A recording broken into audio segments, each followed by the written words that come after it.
इस वीडियो में हम आज फिर से आपका स्वागत करते हैं। हम पिछले कुछ वीडियो से इन्वेस्टमेंट की दुनिया के जाने माने चेहरों की लाइफ स्टोरीज जान रहे हैं। आज भी हम एक ऐसे ही चेहरे को जानेंगे और वो है धीरेन्द्र कुमार। धीरेन्द्र कुमार वैल्यू रिसर्च नाम की कंपनी के फाउंडर हैं, जो इन्वेस्टमेंट की फील्ड में रिसर्च करती है। वैल्यू रिसर्च पिछले करीब 30 सालों से लोगों की मदद कर रही है। इस कंपनी की 2 मंथली मैगजीन्स भी हैं, जिनके नाम है म्यूचुअल फंड इनसाइट और वेल्थ इनसाइट। तो चलते हैं धीरेन्द्र जी के साथ उनकी लाइफ जर्नी पर। तो धीरेन्द्र जी की फाइनेंस की दुनिया में शुरुआत हुई 1990 में। वो उस समय दिल्ली के कॉलेज से पास आउट हुए और अपने पेरेंट्स को कन्विंस करके उनके फिक्स डिपॉजिट का एक टुकड़ा म्यूचुअल फंड में इन्वेस्ट कर दिया।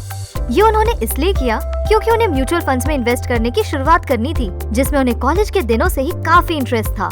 उस वक्त उनके पेरेंट्स ने उनके इस डिसीजन का साथ देते हुए पैसे इन्वेस्ट कर दिए और उनकी किस्मत देखिए कि उनके इन्वेस्ट किए हुए पैसों की वैल्यू भी 18 महीनों के अंदर 18 गुना बढ़ गई। और इसी से शुरुआत हुई उनकी इस फील्ड में, क्योंकि इस इंसिडेंट के बाद उनको भरोसा हो गया कि वो इस फील्ड में कुछ बड़ा कर सकते हैं। धीरेन्द्र जी का ये पैशन कॉलेज के दिनों से ही था।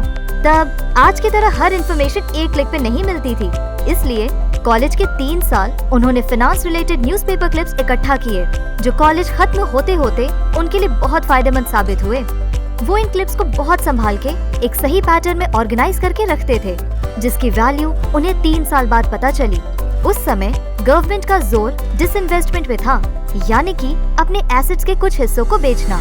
धीरेन्द्र जी ने यही टॉपिक उठाया और अपनी स्टडी की हेल्प से इस पे कई आर्टिकल्स लिखे। फिर वो स्वामीनाथन अय्यर जी से मिले, जो कि उस समय के एक फेमस जर्नलिस्ट थे। उन्हें उनके आर्टिकल्स पसंद आए और उन्होंने धीरेन्द्र जी को ऐसे ही 10 कंपनी के एनालिसिस करते हुए रिपोर्ट्स बनाने को कहा।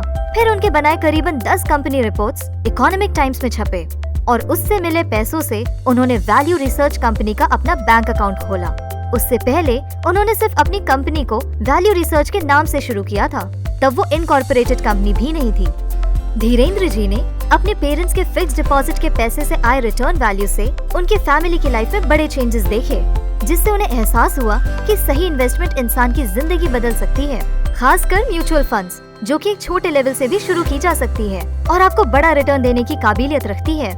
फिर उन्होंने कुछ कंपनीज के म्यूचुअल फंड्स के स्कोर कार्ड बनाए और वापस स्वामीनाथन जी के पास गए, जिन्होंने खुशी से उसे एक्सेप्ट किया। उस दिन से अगले 10 सालों तक उनके म्यूचुअल फंड से रिलेटेड आर्टिकल्स हर मंडे को इकोनॉमिक टाइम्स के इन्वेस्टर्स गाइड कॉलम में छपने लगे। एक एंटरप्रेन्योर की जर्नी इतनी आसान नहीं होती और ना धीरेन्द्र जी की थी। 1990 से शुरू के कुछ 8 से 9 साल उनको अपनी कंपनी में कोई प्रॉफिट नहीं हुआ। बस वो इसी कोशिश में लगे रहे कि उन्हें लॉस ना हो। कई लोग कंपनी में काम करने आए, नॉलेज लिया और अपनी खुद की कंपनी खोलने चले गए। 1999 के बाद वो ऐसी हालत में आए जहां उन्हें अपनी कंपनी अच्छे से बिल्ड होती हुई दिखी। तब से उन्होंने ऐसे लोगों पर फोकस करना शुरू किया जो इस काम को एंजॉय करते हैं, ना कि इसे सिर्फ अपना जॉब समझते हैं। और अब कुछ ऐसे भी लोग हैं जो 20 साल से ज्यादा से वैल्यू रिसर्च कंपनी में धीरेन्द्र जी के साथ हैं। 1990s में जब धीरेन्द्र जी ने अपनी कंपनी के म्यूचुअल फंड के टॉपिक से मैगजीन निकालना शुरू किया, तब वो भी एक चैलेंज था, क्योंकि मैगजीन में प्रॉफिट कमाना बहुत मुश्किल था, वो भी म्यूचुअल फंड जैसे टॉपिक पे जो बहुत चर्चित नहीं था।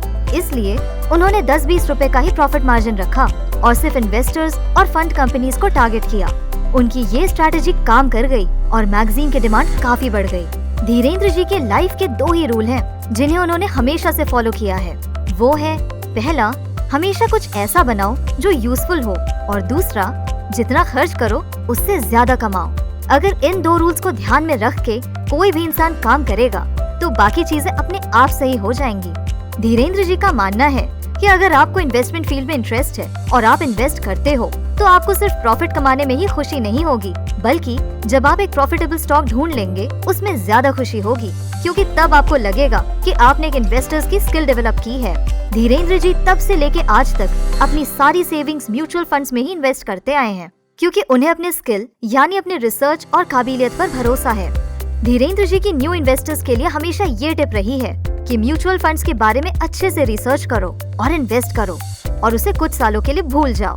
अगर आपने सही जगह इन्वेस्ट किया है तो आपको 15 से 20 गुना प्रॉफिट भी मिल सकता है। म्यूचुअल फंड को हमेशा लॉन्ग टर्म इन्वेस्टमेंट समझना चाहिए। तो दोस्तों, हम उम्मीद करते हैं कि धीरेन्द्र जी ने अपनी जर्नी से आपको बहुत कुछ सिखाया होगा। आशा करते हैं कि उनके बताए टिप्स आपको आपके इन्वेस्टमेंट डिसीजंस में हेल्प करेंगे। इस वीडियो को अपना समय देने के लिए धन्यवाद।